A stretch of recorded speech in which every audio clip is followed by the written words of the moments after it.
I want to do something new every week or every month or stuff like that. And I'm not just talking about hairstyle, hair color, all that junk. I don't know. I just want to try some new stuff because I'm so simple and basic, and I don't want to be basic anymore.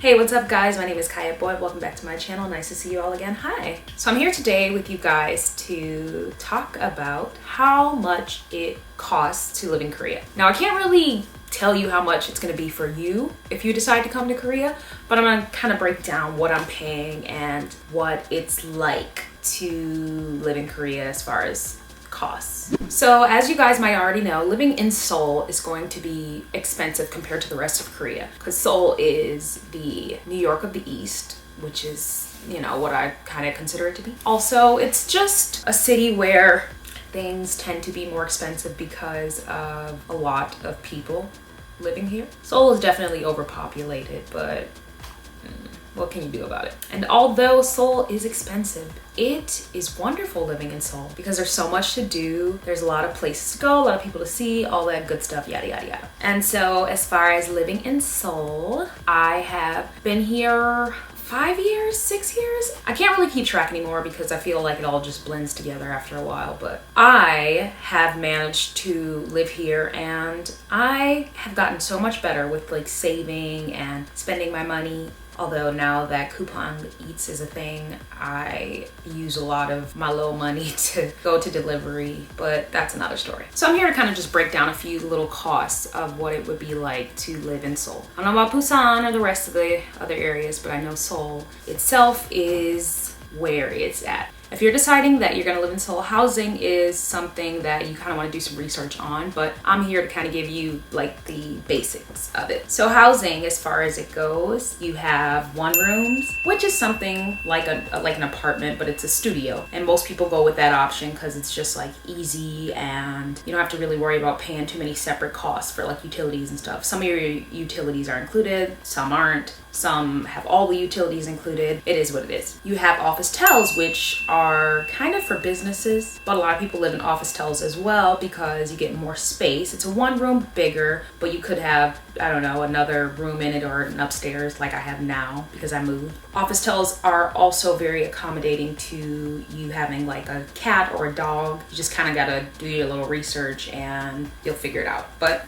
that, and then you have goshwons. I lived in a goshwon when I first came to Korea. Wow, those were not the days. But a goshwon is also kind of like a one room, but it's way smaller. You have a shared bathroom some of the time. I shared a bathroom within the first 6 months of me living in a goshwon, and then I figured out how to get my own goshwon room with a bathroom inside because I don't want to share with that. But you share the kitchen, no doubt. So you share the kitchen, you share the washing room, and that is how a goshwon works. And it's a cheaper option and the cheapest option if you're a student and you want somewhere to live. Like if you're not going to be at home all the time, then a goshwon is a good option, but it's also the cheapest, like I said, so a lot of people go with that, students especially. And then you have apartments, which is what families usually live in because there's so much more space and you have more rooms and it's kind of like a family type building. So those are the options that you have when it comes to housing here. And for me, I currently stay in an office-tel. So office-tel / one room, it's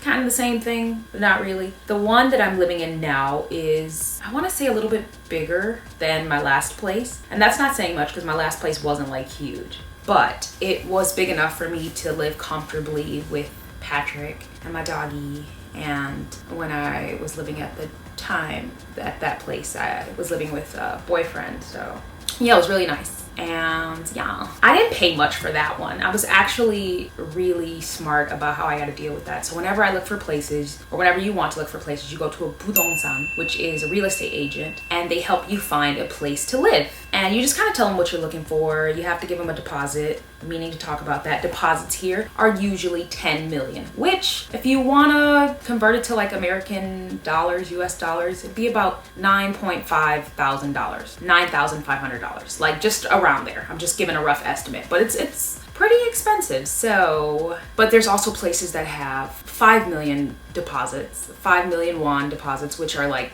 $5,000 deposits USD. And some places even offer $3,000 deposits USD, something like that. So it's complicated, but I'm gonna be honest with you, when I was living at a Goshiwon, which is, you know, the little cheapest rooms that I had with the shared stuff that I had, I didn't have to give a deposit. I ended up just paying monthly for my place to live. So that was really convenient for me when I first got here, because I didn't know how to search for places to live and I was poor.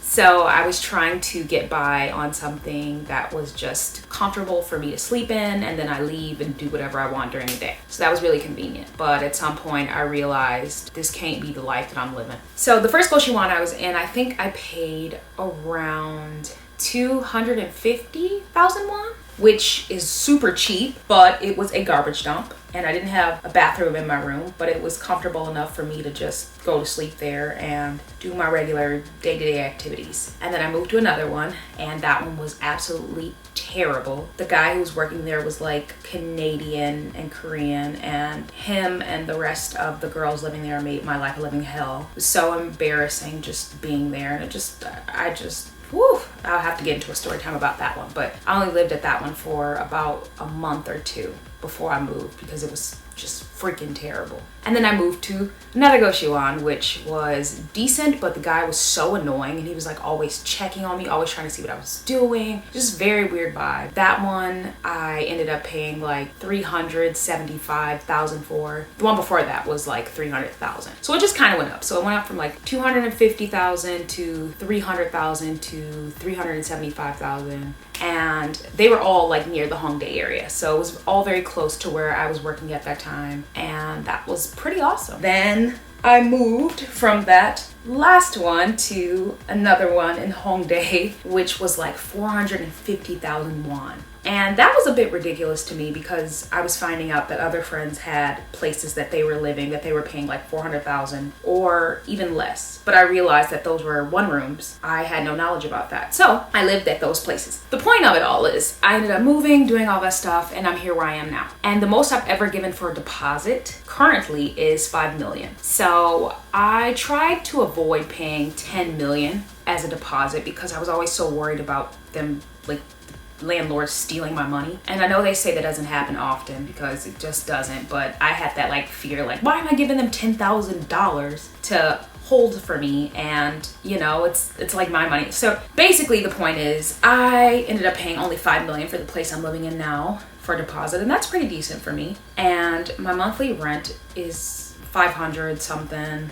I can't think of it right now, but it's not too high. But cost-wise, it depends on where you look, what your budget is, but you can work those details out. And I'm sure you can find something that's within your budget. And you can even look on like a lot of expat groups, because if you don't want to pay so much for a deposit, or if you want to live with other people, you can do a share house, those kinds of things. I never did that, but that's always an option. So just say monthly you'll be paying like 400 to 500,000 won. So just say like $400 to $500. We'll just say that every month. But you can't forget about your deposit. So that could be anywhere from like the price of your rent. Like if you're at a share house and you're paying 500, you might end up paying 500 for a deposit. Or if you want an office tel, $10,000. You want an office tel, but in the cheaper range, $5,000, $3,000. It just depends. One room, just depends. So that's for housing. As far as transportation goes, if you don't have a car, like I do not, although I'm thinking of buying a car because I just like having a vehicle, you could be taking the subway or taking the bus frequently every day, however much you decide. I usually put 50,000 won on my card, like $50, and I use that. But for me, that goes quickly. It goes maybe within like 2 weeks for me, because I travel a lot. So about 100 will get me through the entire month if I'm not using my T-Money card, which is the transportation card, to buy stuff at the convenience store, because you can use it there and pay for like your stuff. Like I'll forget my cash or card at home, and then I'll have like my T-Money card, and I can just pay for stuff that I buy at the convenience store, which is really simple for me, but gets me into trouble because I use up my money like that. So I'd say about 100 just to be like safe, but about 100 a month, which I still think is pretty cheap. And taking like the bus and using the subway, it depends. Like if you're gonna take the subway to the bus, then you have like a transfer fee of like 50 won, which is like 50 cents, or sometimes it's free depending on where you're going and how far your trip is. Or if you take the bus to the subway, then it's like a tiny fee, it's like some change. So it's really cool and it's very cheap and pretty efficient. So I would say that works for transportation. So you don't really have to worry too much about investing a lot of money into that.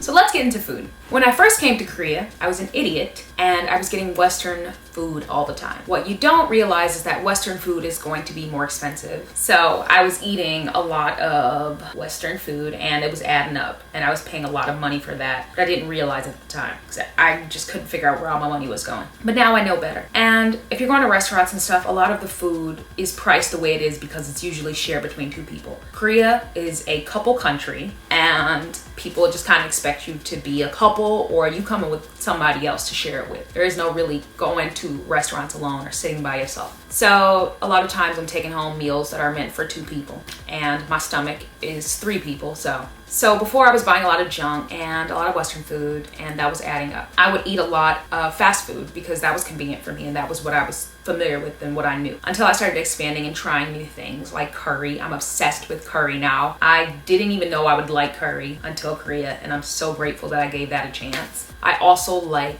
haejanguk, which I've mentioned so many times throughout my videos, especially like when I first started YouTube. Like that's just one of my favorite Korean foods. So these days I cook and I cook a lot. I love cooking. I've always liked cooking. I enjoy making new foods and eating the stuff that I'm already familiar with. But with groceries here, things can be expensive because a lot of things are imported because Korea is a small country and the dairy industry isn't like super big. So yeah, they gotta get a lot of imported cheese and milk and all that lovely good stuff. So some of the things that I cook are missing my favorite ingredients because it's just either too expensive or they just don't have it and it sucks. But anyways, groceries can be expensive. I usually spend about 100,000 won on groceries a week, yeah. Or every 2 weeks. Nah, every week I spend about 100,000 won on groceries if I'm not going out to eat and doing stuff because I like to get a lot of different things when it comes to like groceries. Like fruits are hella expensive, vegetables can be expensive, but again, a lot of stuff is imported, so you get what you pay for. And I like fish, so I like salmon and I like cod and stuff like that, so I get the ones that don't have the heads on it because I don't like that. And I used to not eat seafood in Korea because it used to creep me the F out because it was just too many eyes and everything. I completely stopped eating shrimp. I'm done. I didn't realize that we were sheltered in America and shrimp had like body parts and stuff, but yeah, after I seen what shrimp really look like, and I'm done. I don't mess with shrimp anymore. It's done. It's over for me. Ugh. The thought of shrimp creeps me out. I grew up eating shrimp and loving it and all this other stuff. Won't even touch it now. It's disgusting. They almost ruined crab legs for me, but then when I went back to America and I heard of this restaurant called Juicy Crab, yeah. So groceries can be expensive, 100 a week. So let's add that on to what I pay with my housing and my transportation. So let's say that's 400 a month. And then with my housing, let's say that's 600. So we have 900 already. And then if I'm putting 100 for transportation, that is 1,000. So let's just say it's $1,000 that I'm spending on things like that and housing and transportation. So 1,000 a month, 1 million. We're at 1 million right now. We can't forget about like the deliveries that I get, like when I want some food delivered and stuff like that. So sometimes I can end up saving if I get like groceries and stuff delivered and I find deals on it. Or if I go late at night where the grocery store is about to close and then they have like all these deals for like certain meats and like breads and stuff like that, and it's like half priced or 90% off, 70% off. I can get it and I'd be good. So yeah, I could save on groceries. It really just depends on me and how I look at things and how much I decide I want to eat throughout the week. All depends. So that number can change for you if you don't eat a lot, but I tend to eat a lot, although I feel like these days I don't really eat as much as I used to. You know, depression, anxiety, and all that wonderful, lovely stuff. So now I want to move on to phone. So if you guys want to get a phone plan here, that's great, no problem. Just know you're going to be paying at least like 80 bucks a month if you want something something that's unlimited. For me, I like to do a pay-as-you-go plan. I used to have an unlimited plan until I realized that that wasn't saving me money when I don't use my phone that often. It's like I have like internet at home. I have people that I don't even call. Like I get 1 or 2 phone calls on my phone every so often, unless it's like a shooting and they need to contact me, but they can contact me on Kakao Talk. So I do a pay-as-you-go plan where I add as much data and calling as I want. And I usually only add about 30,000 won, so like $30 a month, because I don't use it often. I put more of that onto my calling, because if I need to make an emergency call or I need to check and see if a business is open, then I'll do that. But that's about it. Or if people just want to get in contact with me, yeah, sure, I'll put that on there. We don't usually have long conversations. I have an iPhone. Most people have iPhones that I know. So if they want to contact me, FaceTime call, FaceTime audio. The data I solely only use for like maps, because a lot of times I will get lost. Even if I know for sure where I'm going, I just got to pull up a map and figure out where I'm going. So I'll have that, and that's what my data will go towards. I don't look up stupid stuff, because the Wi-Fi is pretty much everywhere. So I can get Wi-Fi in the bus, Wi-Fi in the subway, and it's free for me. And it'll probably be free for you depending on which service provider you use. So free Wi-Fi in coffee shops, sometimes even walking on the street, free Wi-Fi from like Seoul itself. So it's pretty convenient, and I don't have to worry too much about like my phone bill. There was even a few times last year where I put like 30 to 40 on my phone and data, and I didn't even have to refill it until like 3 months later or 4 months later, because I really didn't use it that much. So I saved so much. So like $1,030. Let's just say that. Clothes. If we're going into clothes and stuff like that, I don't shop as much as I used to anymore. But when I'm having bad days, sad days, all that good stuff, then I will go out and splurge a little bit and accidentally spend like $100 on a bunch of different dresses, because you know that's my entire closet. So when I do buy clothes, it'll be like if I need a shirt or something for a shooting, or a dress or a bra or something. So I don't spend too much. So I'll say I'll spend about $100 a month, just being generous, because I don't spend that much on clothes. Or if I do, I'll order it from some online website, make a big purchase, and then go months without buying new stuff. Just rotate it and just put some jackets on top of it, and you'll never know. So that solely depends on you, but clothes can kind of be reasonably priced here. Like, you just got to know where to get the deals at. Iwa, like that station, there's a street that you go down, and it's usually where college students shop, where you can get deals. I buy a lot of shirts for like 5,000 won, 10,000 won, $5, $10. Shorts, pants, 5,000, 10,000, $5, $10. And I know exactly where to get those deals. You can go to Hongdae for that. You can go to Gangnam for that. There's a bunch of different places where you can get stuff like that for reasonably priced. Basically, you can buy clothes from anywhere as long as you know where to shop, except Myeongdong, because that's a Chinese tourist trap. I know in a lot of videos people say like Myeongdong is the place where you go buy stuff. It used to be back when Forever 21 was there, and Uniqlo and a couple other places that no longer exist there. But I don't feel like it's the place where you really get any deals. Like when I was first here in Korea, I went to Myeongdong because that's what websites suggested that I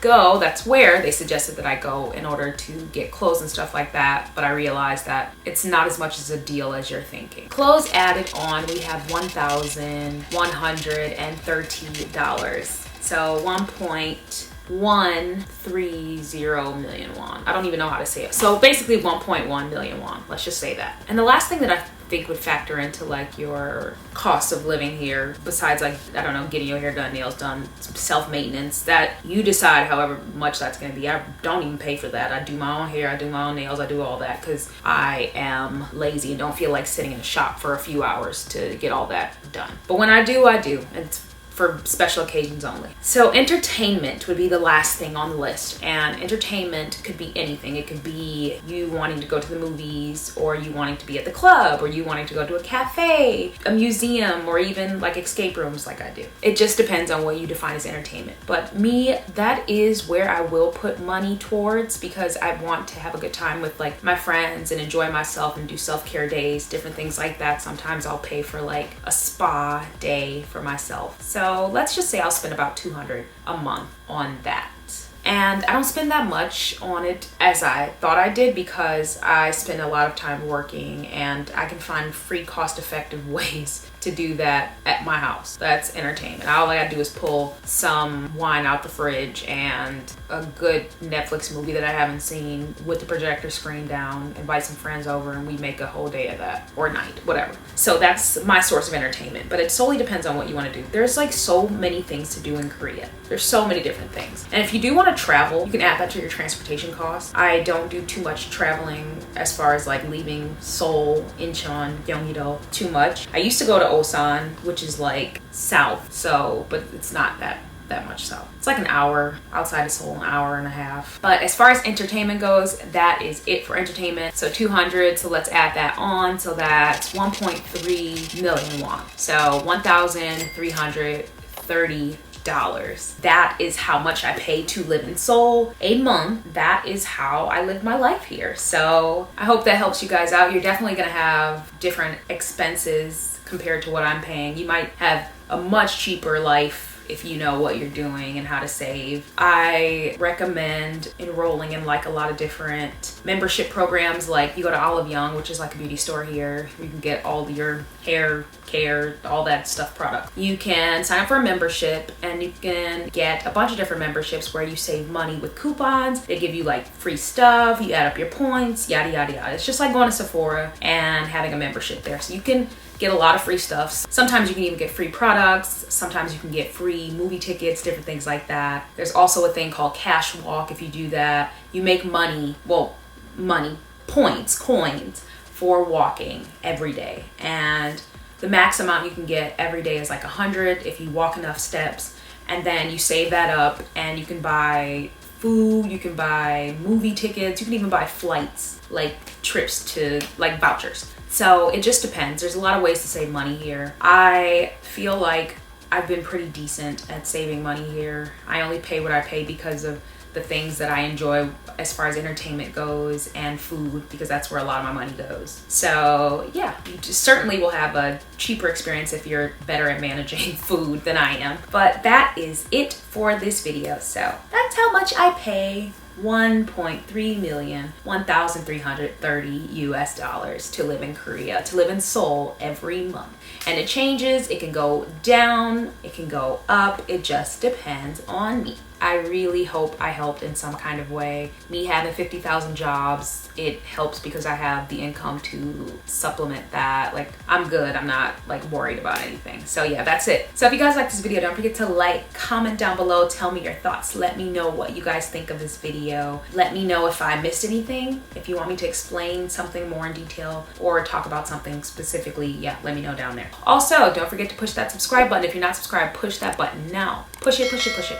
And if you push the subscribe button, don't forget to push the bell so you get notifications from me when I upload and all that goody, wonderful, lovey-dovey stuff. And if you're not following me on Instagram, please follow me on Instagram. Instagram is the best way to keep up with me. I'm very active on Instagram. I upload, I do all that good stuff, and you'll find out a lot about my life and about the music that I actually have coming, because I'm working on more music. If you didn't listen to my new EP, The Anxiety Diaries, you should go check that out. It's available on all streaming platforms and it's a cute little body of work. And you can follow me on Instagram, Twitter, Facebook, and TikTok. And that's about it for this video. So thank you guys so much for watching and I'll see you guys next time. Bye.